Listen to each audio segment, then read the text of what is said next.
حسنت به اتفاق ملاحت جهان گرفت، آری به اتفاق جهان میتوان گرفت. افشای راز خلوتیان خاص کردشم،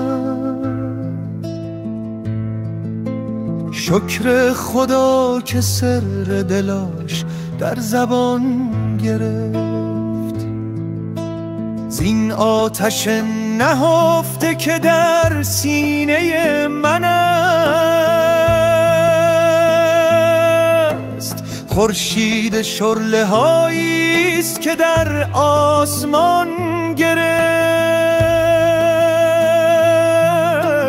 میخواست گل که دم زند از رنگ و بوی دوست، از غیرت صبا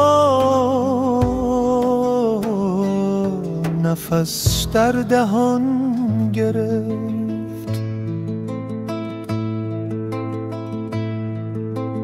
آسوده بر کنار چو پرگار می شدم، دوران چو نقطه عاقبتم در میان گرفت.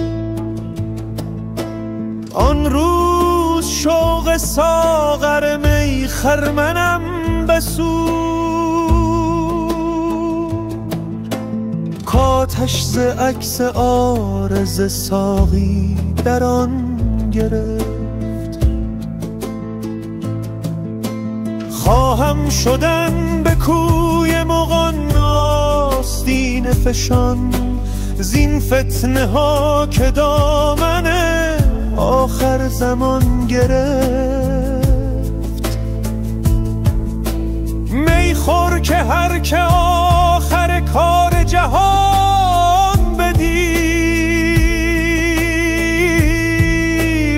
از غم سبک برآمد و رطل گران گرفت.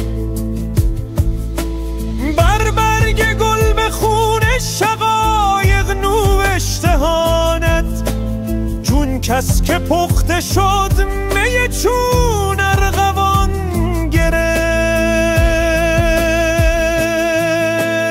حافظ چو آب لطف ز نظم تو می چکد، حاسد چگونه نکته تواند بر آن گرفت.